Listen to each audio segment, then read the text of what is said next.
Hello, Daniel and Laura. This book is called The Smartest Giant in Town by Julia Donaldson. George was a giant, the scruffiest giant in town. He always wore the same pair of old brown sandals and the same old patched-up gown. "I wish I wasn't the scruffiest giant in town," he said sadly. But one day, George noticed a new shop. It was full of smart clothes. So he bought a smart shirt, a smart pair of trousers, a smart belt, a smart stripy tie, some smart socks with diamonds up the sides, and a pair of smart shiny shoes. "Now I'm the smartest giant in town," he said proudly. George left his old clothes behind in the shop. He was about to go home when he heard a sound. On the pavement stood a giraffe who was sniffing sadly. "What's the matter?" asked George. "It's my neck," said the giraffe. "It's so very long and so very cold. I wish I had a long warm scarf." "Cheer up," said George, and he took off his stripy tie. "It didn't match my socks anyway," he said, as he wound it round and round the giant's neck. It made a wonderful scarf. "Thank you," said the giraffe. As George strode towards home, he sang to himself. "My tie is a scarf for a cold giraffe, but look me up and down, I'm the smartest giant in town." George came to a river. On a boat stood a goat who was bleating loudly. "What's the matter?" asked George.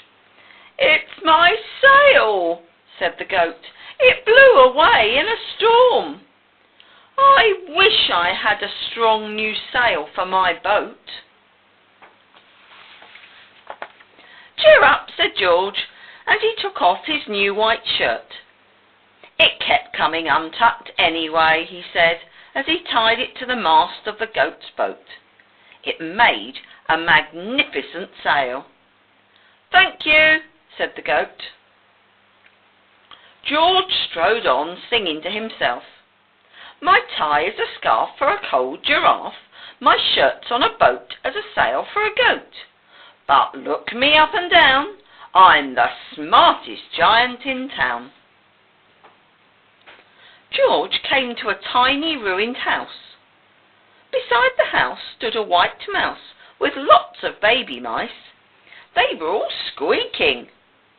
"What's the matter?" asked George. "It's our house," squeaked the mother mouse. "It burnt down and now we've nowhere to live. I wish we had a nice new house." "Cheer up," said George, and he took off one of his shiny shoes. "It was giving me blisters anyway," he said, as the mouse and her babies scrambled inside. The shoe made a perfect home for them. "Thank you," they squeaked. George had to hop along the road now, but he didn't mind. As he hopped, he sang to himself. "My tie is a scarf for a cold giraffe, my shirt's on a boat as a sail for a goat. My shoe is a house for a little white mouse, but look me up and down, I'm the smartest giant in town." George came to a campsite. Beside a tent stood a fox who was crying. "What's the matter?" asked George. "It's my sleeping bag," said the fox. "I dropped it in a puddle. I wish I had a warm, dry sleeping bag." "Cheer up," said George, and he took off one of his socks with diamonds up the sides. "It was tickling my toes anyway," he said, as the fox snuggled into it. It made a very fine sleeping bag. "Thank you," said the fox. George hopped on, singing to himself. "My tie is a scarf for a cold giraffe, My shirt's on a boat as a sail for a goat. My shoe is a house for a little white mouse. One of my socks is a bed for a fox. But look me up and down, I'm the smartest giant in town. George came to a big squelchy bog. Beside the bog stood a dog who was howling. "What's the matter?" asked George. "It's this bog," said the dog. "I need to get across, but I keep getting stuck in the mud. I wish there was a safe, dry path." "Cheer up," said George, and he took off his smart new belt. "It was squashing my tummy anyway," he said, as he laid it down over the bog. It made an excellent path. "Thank you," said the dog. The wind started to blow, but George didn't mind. He hopped on, singing to himself. "My tie is a scarf for a cold giraffe. My shirt's on a boat as a sail for a goat. My shoe is a house for a little white mouse. One of my socks is a bed for a fox. My belt helped a dog who was crossing a bog. But my trousers are falling down. I'm the coldest giant in town." Suddenly, George felt sad and shivery and not at all smart. He stood on one foot and thought. "I'll have to go back to the shop and buy some more clothes," he decided.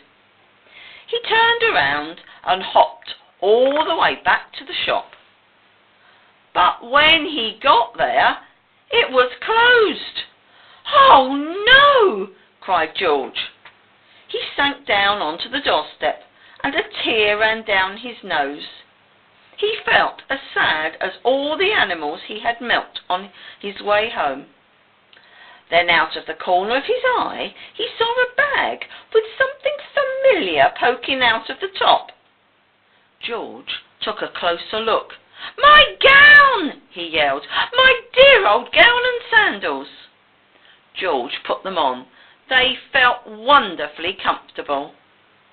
"I'm the cosiest giant in town," he cried, and he danced back home along the road. Outside his front door stood all the animals he had helped. They were carrying an enormous present. "Come on, George," they said. "Open it." George untied the ribbon. Inside was a beautiful gold paper crown and a card. "Look inside the card, George," said the animals. George put the crown on his head and opened the card. Inside it said, "Your tie is a scarf for a cold giraffe. Your shirt's on a boat as a sail for a goat. Your shoe is a house for a little white mouse. One of your socks is a bed for a fox. Your belt helped a dog who was crossing a bog. So here is a very fine crown to go with the sandals and gown of the kindest giant in town."